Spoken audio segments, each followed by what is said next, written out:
잠을 이루지 못하는 이에게 밤은 길어라. 피곤한 나그네에게 길은 멀어라. 바른 이치를 모르는 이에게 생사의 길은 길고도 멀어라. 내 의식의 염려와 불안이 갈마들 때 그 마음은 요동치는 파도가 됩니다. 그러나 이러한 마음이라 할지라도 분명 그것의 주인은 나인 것이죠. 하지만 나는 왜 주인 행세를 하기는커녕 오히려 난파선 같은 존재로 전락한 채 파도 같은 마음에 휘둘리고 있는 걸까요? 이렇듯 마음을 가졌으나 그것의 주인이 되지 못한 채 노예로 전락하는 현상. 인간이라면 누구나 이런 현상 앞에서 무너질 때가 있는 법이니, 이런 이유로 인간은 절대적 초월자, 즉 신에게 자신의 마음을 내맡겨버리기도 하며, 또는 어지러운 마음의 고통을 피하고자 쾌락의 불길로 뛰어들기도 하는 것입니다. 그러나 이러한 선택이야말로 고통의 제거가 아닌 오히려 고통에 갇혀버리는 결과를 낳게 된다고 보았던 인물이 있었으니 그가 바로 고타마 시타르타입니다. 우선 그는 고통에 빠진 자신을 외면하지 말고 오히려 자신의 힘을 믿어야 한다고 말했죠. 해몽, 손금, 관상, 점술에 의지하지 말라. 점술에 의지하는 만큼 당신은 스스로의 힘을 불신하는 꼴이 된다. 망설이지 말고 뒤돌아보지 말고 스스로를 믿으라. 신에게 의지하면 할수록, 또는 근거를 확인할 수 없는 미신에 기대면 기댈수록 정작 자신이 가지고 있는 그 힘을 불신하게 된다고 말하는 시타르타. 그렇다면 그가 말하는 힘이란 과연 무엇일까요? 네, 그것은 바로 연기의 이치를 볼 수 있는 힘이며, 이러한 힘으로 자신과 세계를 바르게 이해할 때 비로소 인간은 자기 마음의 주인이 되어 고통에서 벗어날 수 있게 된다는 것. 그렇다면 그가 말하는 연기의 이치란 무엇이며, 우리는 어떻게 이 이치를 통하여 고통에서 벗어날 수가 있다는 말인가 하고 물어봐야 하겠는데, 본시연기란 연하여 일어난다 라는 뜻이며, 이때 연은 어떤 현상을 발생시키는 조건, 그리고 기는 그 조건에 따라 일어난 결과를 말합니다. 가령 이렇게 하고 손뼉을 치는 순간 소리가 발생했죠? 자, 그렇다면 이 소리는 어디에 있습니까? 이 손에 들어있나요?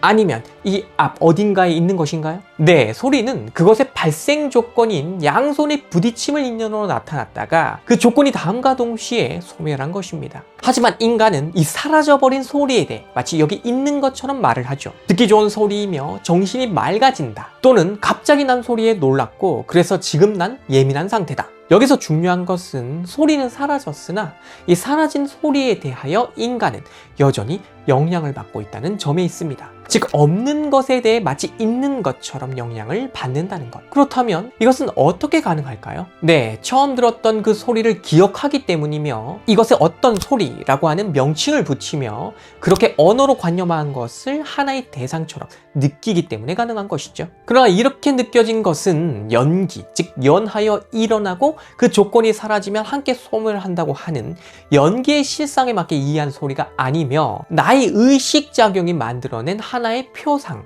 즉 다시 말해서 실체가 없는 관념의 다름 아닌 것이죠. 그럼에도 불구하고 우리는 이러한 허상을 고정된 실체가 있는 것처럼 느끼면서 그것에 영향을 받는다는 얘기입니다. 그리고 같은 원리로 인간은 자기 자신에 대해서도 언제나 동일한 나라는 허상을 만들어낸다고 시타르타는 보았어요. 이게 무슨 얘기냐 하면, 소리가 인연에 따라 나타나고 사라지듯이 나라는 존재 또한 태어났을 때부터 지금까지 여러 조건들에 따라 변하고 있기에 고정된 실체로서의 나는 없는 것인데, 이러한 나의 실상을 불교에서는 무아라고 하죠. 그리고 이러한 무아의 진실을 우리가 봐야 하는데, 이것을 제대로 보지 못한 채 마치 태어났을 때부터 지금까지 동일한 나라는 존재가 고정적으로 있는 것처럼, 즉 과거의 나를 현재에 기억하면서 이렇게 기억된 나를 지금의 나와 동일시하는 관념적 허상을 만들고 그것에 집착한다는 것. 그러나 실상은 어떻습니까? 소리가 사라졌듯이 어릴 때의 나는 사라진 것입니다. 지금의 나는 어릴 때의 나와 동일할 수가 없죠. 우리 몸 또한 이것을 이루는 세포들이 끝없이 분열을 통해 죽고 태어나고를 반복하고 있는 것이지, 하나의 세포가 동일하게 있으면서 나의 몸을 고정된 실체로 구성하고 있는 게 아니잖아요. 이처럼 조건에 따라 나타나고 그 조건이 다음에 따라 소멸하는 연기의 이치에 따라 나라는 존재 또한 고정된 실체가 없이 그렇게 연기 상태로 있는 것인데, 그럼에도 불구하고 여전히 동일한 나를 믿고 있다는 것은 마치 사라져버린 소리에 대한 느낌, 이것에 집착하면서 그 소리라는 실체가 지금 여기에 있다고 믿는 것과 같은 착각이라는 것. 시타르타는 바로 이러한 착각에 빠진 인간과 그 착각에서 벗어나 연기 상태로 있는 본 모습으로서의 인간을 구분할 수 있는 깨달음, 이것을 얻어 붓다가 된 것인데, 이러한 붓다는 인간의 염려 그리고 불안과 같은 고통도 초골 조건으로 연기한 느낌, 이것에 대한 집착에 기초한다는 놀라운 분석을 내놨던 것입니다. 자, 이게 무슨 얘기인지 알기 위하여 앞서 강의했던 내용을 다시 한번 설명을 해드려야 하겠는데요. 본시 소리라고 하는 것은 이것을 들을 수 있는 나의 귀와 만나서 어떤 느낌, 가령 좋은 느낌, 싫은 느낌, 또는 아무렇지도 않은 느낌 등등을 일으키게 되는데, 이때 소리와 나의 청각신경이 만나는 것, 이것이 촉이며 이 촉이 느낌을 일으키는 조건이 된다는 얘기입니다. 따라서 만약 청각신경을 차단당한 사람, 그러니까 예를 들어 못 듣는 사람이 있다고 한다면 그 사람에게는 소리가 있는 것입니까 없는 것입니까? 그리고 그것을 촉하여, 그러니까 접촉하여 어떠한 느낌을 발생시킬 수 있는 것입니까 없는 것입니까? 이렇게 물어볼 수밖에 없는 것이죠. 즉 촉을 연하여 느낌이 나오지, 촉이라는 조건 없이는 느낌을, 그것에 대한 느낌을 가질 수가 없다는 얘기인데, 마찬가지로 형태라고 하는 것은 눈과 만나고요, 냄새라고 하는 것은 코와 만나고, 맛은 혀와 만나고 하면서 그 느낌들을 일으키죠. 그리고 이렇게 나의 의식에서 느껴진 것, 이를 실체화하고 그렇게 대상화하여 그것의 영향을 받으며 사는 것이 연기 상태를 모른 채 살아가고 있는 인간의 모습이라는 것입니다. 예를 들어 당신이라는 존재에 대해 생각을 해보죠. 당신의 형태, 그 모습이 있을 것이고, 당신이 말할 때마다 들려오는 소리, 음색, 이런 게 이제 있을 거란 말이에요. 그러면 이제 상대자가 당신을 보면서, 그러니까 이 상대자의 감각기관 중 시각기관으로 당신의 형태와 접촉하고, 그렇죠? 그리고 이 사람의 청각기관으로 무엇을 접촉합니까? 당신이 내는 소리들, 그 목소리와 접촉을 하면서 어떠한 느낌들을 일으키게 되는데, 이렇게 이 사람이 당신에 대하여 느껴진 것들 중 특정 느낌, 가령 가장 강렬하여 집착하게 되는 느낌이 있다고 한다면, 바로 그것을 떠올리면서 갈망을 하게 되면서 그 느낌을 고정된 실체처럼 관념화하고, 그렇게 관념화시킨 내용이 곧 현실 속 당신이라고 믿어버린다는 것. 그러나 현실 속 당신은 어떻습니까? 느낌을 관념화하여 만들어낸 그 허구적 실체와 관계없이 연기 상태에 따라 변하고 있는 그런 상태에 있는 당신인 것이죠. 그럼에도 불구하고 내가 아는 당신의 모습은 이것이 아니다 라고 하면서 상대를 내가 느낀 것으로 규정하려 들고, 자기 자신에 대해서도, 심지어 나 자신에 대해서도 본신 나는 이런 사람이다 하면서 나에 대한 내가 느꼈던 특정 느낌 중 가장 내가 붙잡고 싶은 느낌을 실체화한 후에 그것을 진짜 나라고 믿고 사는 것, 이 모든 모습이 연기 상태로 있는 진짜 모습에서 벗어나 있는 한낱 허구이며, 이런 허구적 사고가 극단을 향해 치닫게 되면 신이라고 하는, 즉 영원불변의 존재까지 만들어내게 된다는 것입니다. 이처럼 붓다가 보기에는 촉을 조건으로 연하여 나타난 느낌, 이것에 대한 집착 때문에 연기 상태로 있는 실상을 사람들이 놓치고 산다고 이제 이렇게 분석을 하신 것인데, 이러한 상태로 있는 인간은 소리가 사라졌어도 그것의 느낌에 집착하여 여전히 그 소리에 대해 영향을 받으며 사는 것처럼, 나를 불안하게 만든 사건이 사라진 후에도 그 불안으로부터 쉽게 벗어나지 못한다고 보는 것입니다. 왜냐하면 연기의 이치가 아닌 내가 느낀 것을 고정불변의 실체처럼 착각하기 때문이라는 것이죠. 따라서 붓다는 연기 상태로 있는 나를 제대로 알아야 한다고 가르쳤으며, 그 상태로 있는 나와 느낌을 실체화하는 나, 이 둘을 구분하면서 살아가는 방법을 가르쳤던 것인데, 이러한 그의 가르침을 집약적으로 보여주는, 가장 큰 틀에서 보여주는 것이 바로 사성제라는 것입니다. 고, 집, 멸, 도, 즉 나에게 고통이 있다면 그것의 원인인 느낌에 대한 집착을 보아야 하며, 그 집착의 실상을 알았다면 연기의 이치를 알아 그 고통을 소멸시켜야 하며, 이렇게 소멸을 시키기 위해서는 현실 속 나의 삶에 연기의 이치가 적용될 수 있도록, 착각에서 벗어날 수 있도록 수련하는 길을 걸어야 한다는 것, 이게 바로 불교 사상의 요체입니다.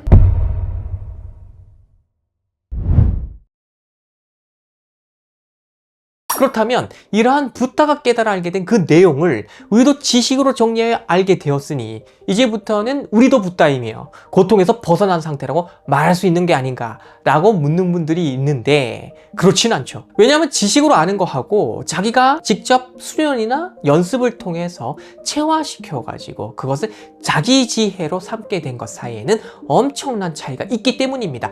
예를 들어 방금 전 우리는 연기의 이치에 따른 불교 사상의 핵심을 간결하게 만났지만 구체적인 삶 속에서 이를 어떻게 적용해야 하는지, 또 내가 어떤 불안의 상태에 빠졌을 때는 어떻게 이 연기의 이치에 따라 벗어나야 하는지를 상세히 아는 수준에 오른 것은 아닌 것이죠. 또 충분한 연습도 하지 못해서 연기의 이치로 나를 이해하는 사고를 능숙하게 할 수 있는 수준도 되지 못하는 상태라는 것. 그래서 연기의 이치로 나의 마음을 살펴보고 실상이 아닌 것을 실상으로 착각하는 형이사학적 사견으로 빠지지 않게 조절하는 연습이 필요하다는 것인데, 이런 연습에는 자기 관찰을 돕는 명상과 이와 더불어서 연기의 실상을 적용하여 생각해보는 그런 사고력 연습이 필요하죠. 그리고 이 중에서 바로 이 사고력 연습을 도와줄 수 있는 좋은 책 한 권이 출간되었으니 그게 초욕 붓다의 말이라는 책입니다. 여러분은 앞서 배운 연기의 이치를 통해서 나라는 실체가 고정되어 있지 않음에도 불구하고 그러한 실체가 동일하게 있다고 착각한다는 내용을 알게 되었죠. 그런데 이러한 내용을 잘못 해석하게 되면 결국 지금의 나는 과거에 사라져버린 나에 대한 그 기억과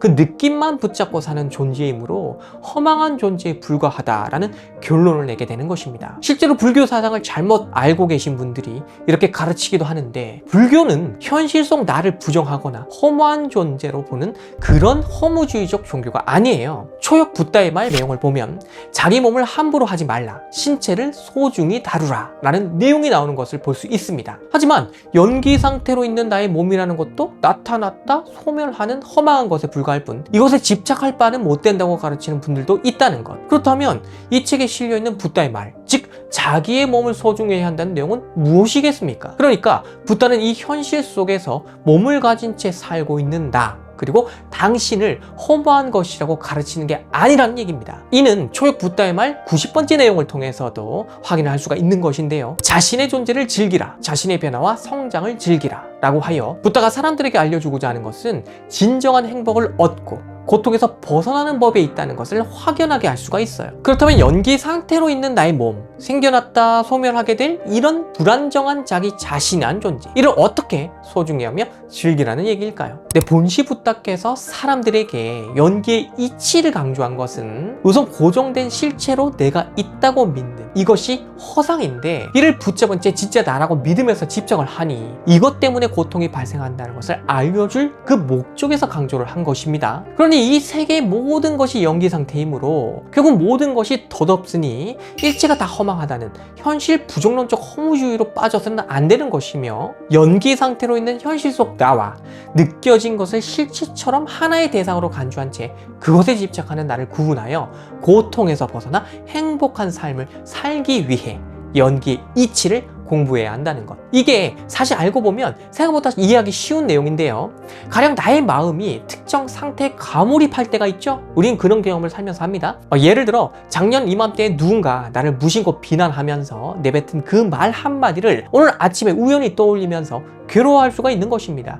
이때 그는 그 기억 속 불쾌한 느낌을 고정된 실체처럼 관념화하면서 그것이 지금 나에게 존재하고 있기라도 한 것처럼 영향을 받고 있는 것이죠. 그리고 이런 상태에 너무 과몰입하게 되면 자기 자신을 온전히 챙기지 못하게 됩니다. 식사를 할 때를 놓쳐버리기도 하며 내일까지 제출을 해야 할 업무 보고서도 제대로 작성하지 못하게 될 테니까요. 마음이 오로지 한 방향으로 쏠렸기 때문입니다. 이게 바로 연기 상태로 있는 나를 놓친 나이며, 연기 상태로 있는 나를 알아차려서 구분한다는 것은 작년의 사건은 발생 조건이 다음에 따라 이미 사라졌으나 이를 여전히 있는 것처럼 붙잡고 있는 것은 오로지 지금의 나라는 것을 파악하기 위하여 노력한다는 것을 뜻합니다. 즉 상처는 타인으로부터 받았지만 그 상처를 지금까지 붙잡은 채 그것에 얽매이고 있는 것은 결국 나라는 것. 따라서 연기의 이치로 나의 실상을 파악하고자 꾸준히 노력하는 사람은 이런 연습이 덜 된 사람에 비해 훨씬 능숙하게 저런 고통으로부터